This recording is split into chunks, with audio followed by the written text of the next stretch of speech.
Hello students, welcome to my channel biology with Deepti Jain from Vardhman coaching Meerut. तो यहाँ पे आज हम स्टार्ट करते हैं क्लास 11th के लिए चैप्टर प्लांट किंगडम। तो उसका टॉपिक हम स्टार्ट करते हैं यहाँ पे। पहले हम बताते हैं कि प्लांट किंगडम को किस तरीके से क्लासिफाइड करा गया। तो आर.एच. विटकर ने अपने क्लासिफिकेशन में 5 किंगडम फॉर्म करे थे: मोनेरा, प्रोटिस्टा, फंगाई, प्लांटेई और एनिमिलिया। तो हमने बायोलॉजिकल क्लासिफिकेशन चैप्टर में प्रोटिस्टा का कैरेक्टर्स पढ़े हैं, फंगस के पढ़े हैं और मोनेरा का डिस्क्रिप्शन पढ़ा है। लेकिन अब ये सेपरेट चैप्टर है प्लांट किंगडम, तो इसमें हम सिर्फ प्लांट्स के बारे में पढ़ेंगे। तो फर्स्टली हम देखते हैं कि प्लांट किंगडम को किस तरीके से क्लासिफाइड करा गया, उनके डिफरेंट डिविजन्स क्या हैं। ठीक है, तो प्लांट किंगडम जो है साइंटिस्ट हैं आइकलर। इन्होंने क्या करा था, प्लांट्स को डिवाइड करा 2 कैटेगरी में। First cryptogamy, second phanerogamy.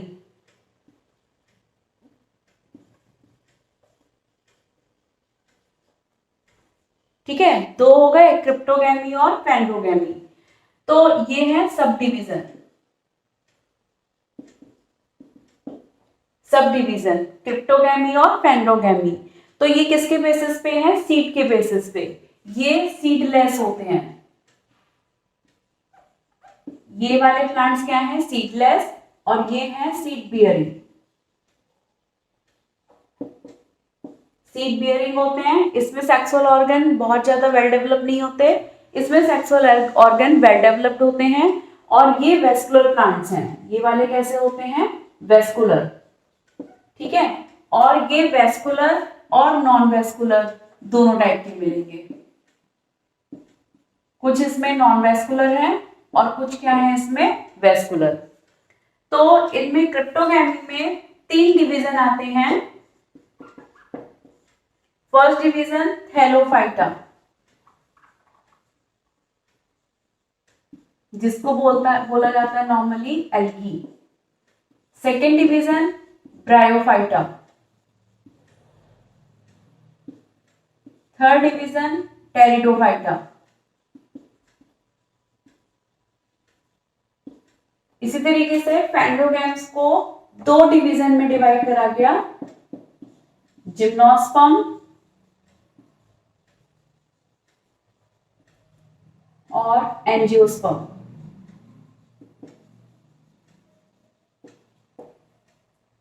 ठीक है, तो ये था, इन्होंने आइकलर ने प्लांट किंगडम को इस तरीके से डिविजन्स में डिस्ट्रीब्यूट करा। तो इसमें थैलोफाइटा जो है सबसे सिंपल ऑर्गेनिज्म है और जो एंजियोस्पर्म है वो सबसे एडवांस्ड ऑर्गेनिज्म है प्लांट किंगडम के अंदर। तो सबसे ज्यादा वेल डेवलप कौन है? एंजियोस्पर्म। तो इनके क्लासिफिकेशन में मोस्टली एंजियोस्पर्म के क्लासिफिकेशन में कई साइंटिस्ट आए और उन्होंने कई टाइप के क्लासिफिकेशन दिए। तो अब हम यहाँ पे एंजियोस्पर्म के क्लासिफिकेशन सिस्टम पढ़ते हैं कि किस टाइप के क्लासिफिकेशन सिस्टम के थ्रू एंजियोस्पर्म को डिवाइड करा गया डिफरेंट साइंटिस्ट के थ्रू। तो फर्स्ट इसमें हम लेते हैं, फर्स्ट सिस्टम हम इसके अंदर लेंगे आर्टिफिशियल क्लासिफिकेशन सिस्टम।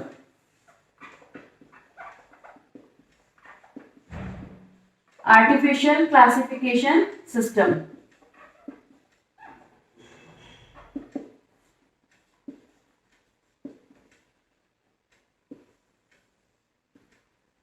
ठीक, तो ये किसने दिया था?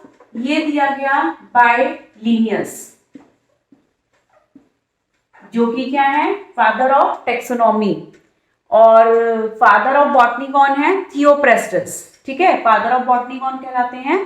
थियोप्रेस्टस। तो यहाँ पे आर्टिफिशियल क्लासिफिकेशन सिस्टम जो लिनियस ने दिया है, ये इन्होंने किसके बेसिस पे दिए हैं? ये दिए हैं इन्होंने जो है मॉर्फोलॉजिकल कैरेक्टर्स के बेसिस पे। किसके बेसिस पे दिया है system? On the basis of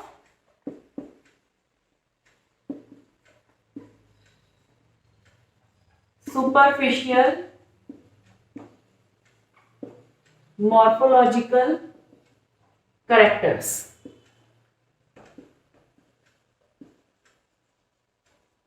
morphological characters में जैसे क्या आ गया, शेप ऑफ लीव्स आ गई, है ना, नंबर आ गए, कलर्स आ गए, उनकी हैबिटेट आ गई, ये सब हमारे क्या आ जाते हैं मॉर्फोलॉजिकल कैरेक्टर। जैसे हैबिट हो गई, स्टेम है, हर्ब है, श्रब है, ठीक, हैबिट हो गई, कलर हो गया, शेप हो गया, शेप ऑफ लीव्स।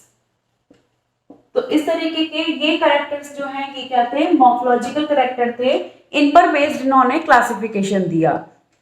दूसरी चीज कि जो इन्होंने वेजिटेटिव कैरेक्टर को मेनली कंसीडर करा था। किसको कंसीडर करा इन्होंने,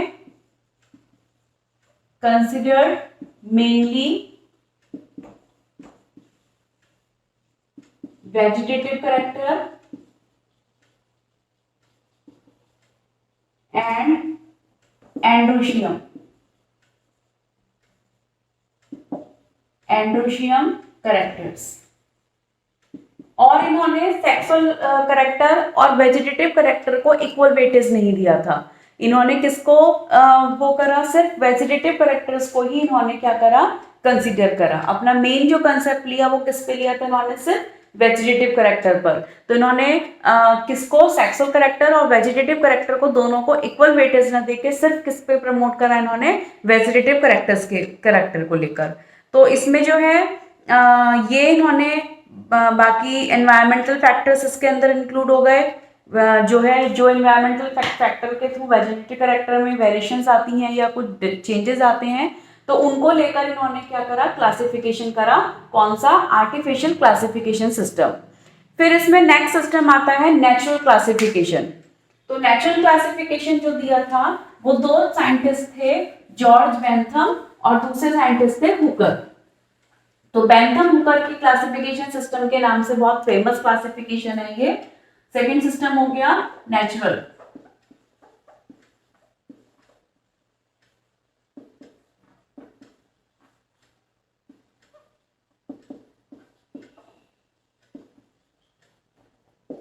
ये किसने दिया,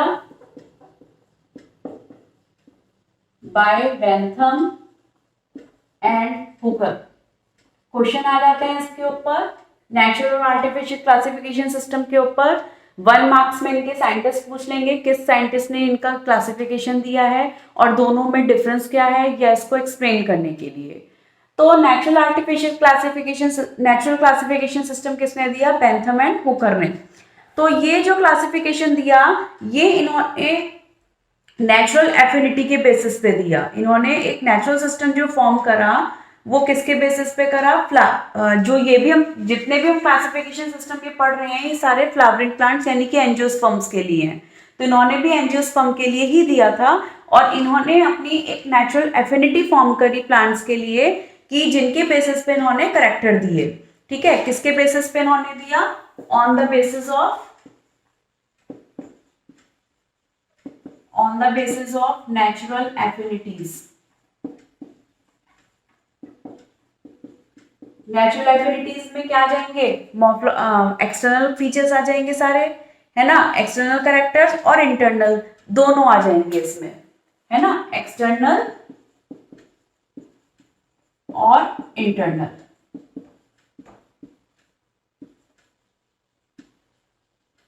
इंक्लूडेड। ठीक है, जैसे एनाटॉमी हो गया, अल्ट्रा स्ट्रक्चर हो गया, सेल स्ट्रक्चर हो गया, ये सारे जो कैरेक्टर्स हैं ये किसके अंदर आ गए, एक्सटर्नल और इंटरनल। एक्सटर्नल में मॉर्फोलॉजिकल कैरेक्टर आ जाएंगे और इंटरनल में साइटोलॉजी आ जाएगी, एनाटॉमी आ जाएगी, अल्ट्रा स्ट्रक्चर ऑफ सेल आ जाएगा। ये सारी चीजें हमारी किसने ली, बेंथम एंड हुकर ने। ये जो लीनियस का क्लासिफिकेशन था उन्होंने सिर्फ वेजिटेटिव कैरेक्टर्स को लिया, मॉर्फोलॉजिकल कैरेक्टर लिए, लेकिन इन्होंने साथ में क्या लिया, इंटरनल स्ट्रक्चर भी लिया। तो एक पॉइंट डिफरेंस में हो गया, वो सिर्फ किसको लेकर कर रहे थे, एक्सटर्नल कैरेक्टर्स, और ये किसको लेकर कर रहे हैं, एक्सटर्नल और इंटरनल दोनों को लेकर। इसके अलावा इसका क्लासिफिकेशन काफी बड़ा है और बहुत इम्पॉर्टेंट है, काफी सक्सेस हुआ था, काफी इसको वो एक्सेप्ट करा गया था। और इसमें जो है इस फाइटोकेमिस्ट्री, एम्ब्रियोलॉजी भी इसके अंदर इंक्लूड करी गई थी। ठीक है, एक तो एनाटॉमी आ जाएगी, एनाटॉमी लिया इन्होंने, इंक्लूड करा इसमें, और साइटोलॉजी, साइटोलॉजी बोल सकते हो आप इसमें, एम्ब्रियोलॉजी और फाइटोकेमिस्ट्री।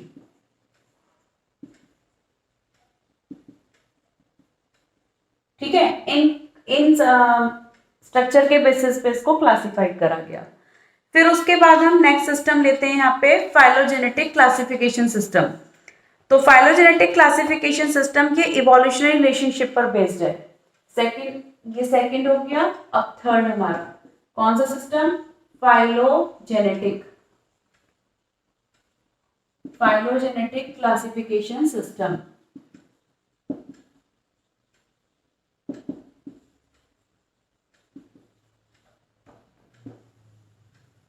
ये किस पे बेस्ड है? On the basis of evolutionary relationship.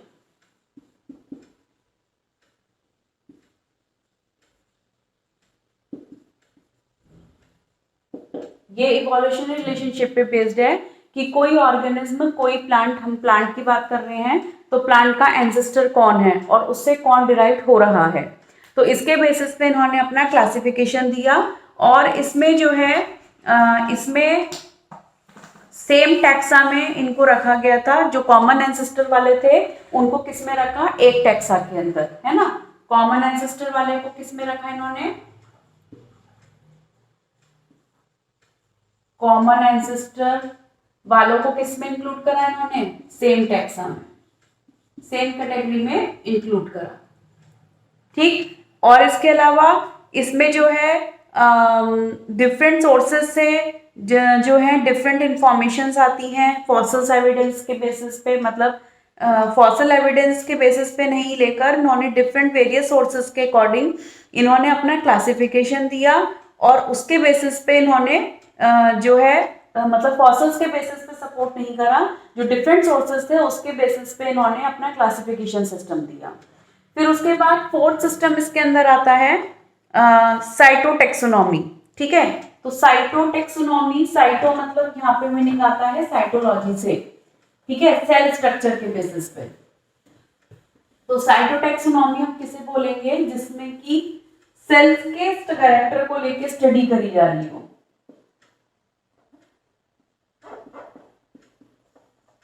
Cytotaxonomy, ठीक है। साइटो मतलब सेल से आ गया साइटोलॉजी, है ना। साइटोलॉजी क्या होती है? Study of cell. तो साइटोटेक्सोनॉमी जो है वो भी किसके बेसिस पे है? साइटोटेक्सोनॉमी जो है वो किसके बेसिस पे आ जाएगी? ये आती है आपकी सेल करेक्टर, साइटोलॉजिकल इंफॉर्मेशन के बेसिस पे। ठीक है, ये किसके बेसिस पे है? साइटोलॉजिकल इंफॉर्मेशन के बेसिस पे, बेस्ड ऑन साइटोलॉजिकल इंफॉर्मेशंस। ठीक है, साइटोलॉजिकल इंफॉर्मेशन में जैसे सेल स्ट्रक्चर हो गया, नंबर ऑफ सेल्स हो गई, ठीक, ये करेक्टर इसमें आ जाते हैं। या बिहेवियर हो गया क्रोमोसोम्स का, number of cell, cell structure और बिहेवियर ऑफ क्रोमोसोम।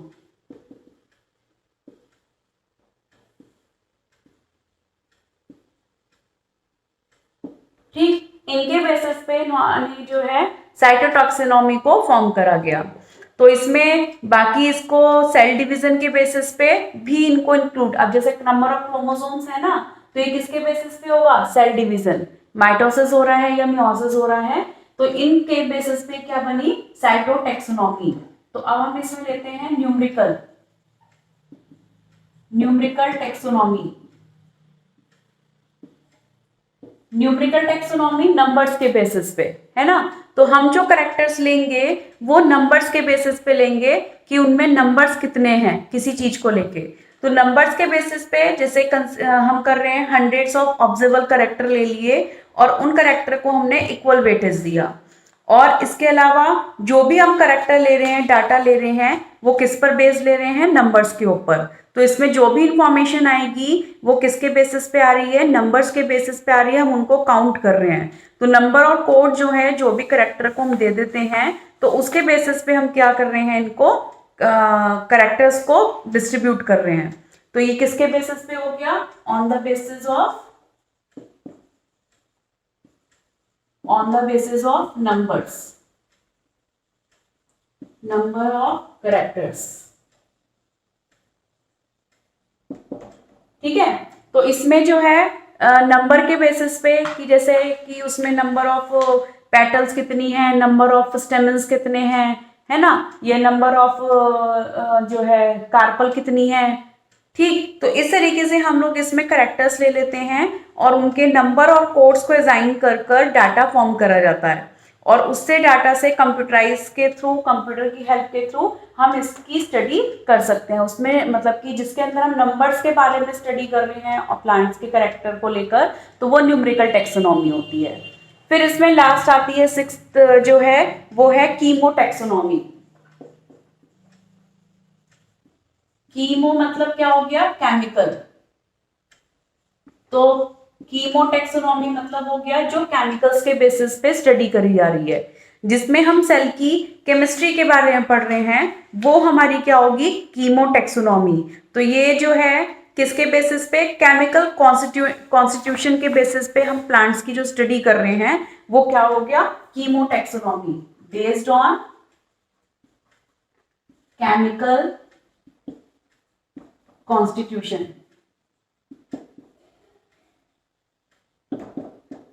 ठीक है, केमिकल कॉन्स्टिट्यूशन के बेसिस पे जो स्टडी करी जा रही है, वो ग्रुप आ जाता है कीमो टैक्सोनॉमी। तो इसमें केमिकल केमिस्ट्री, जैसे बायोकेमिस्ट्री हमारी आ जाती है, तो इसमें सेल की केमिस्ट्री पढ़ते हैं, सेल के अंदर उसकी सेल मेम्ब्रेन, सेल वॉल किसकी बनी हुई है, उसका साइटोप्लाज्म में क्या केमिकल्स हैं, उन केमिकल्स का स्ट्रक्चर कैसा है, डीएनए का स्ट्रक्चर क्या है, आरएनए का स्ट्रक्चर क्या है। तो ये लगभग हमारा केमिस्ट्री में पार्ट आ जाता है बायोकेमिस्ट्री का, तो ये कीमो टैक्सोनॉमी कहलाती है। तो यहाँ पे इस तरीके से हमने 6 जो है वो पढ़े हैं, 3 क्लासिफिकेशन सिस्टम है और 3 टैक्सोनॉमी है।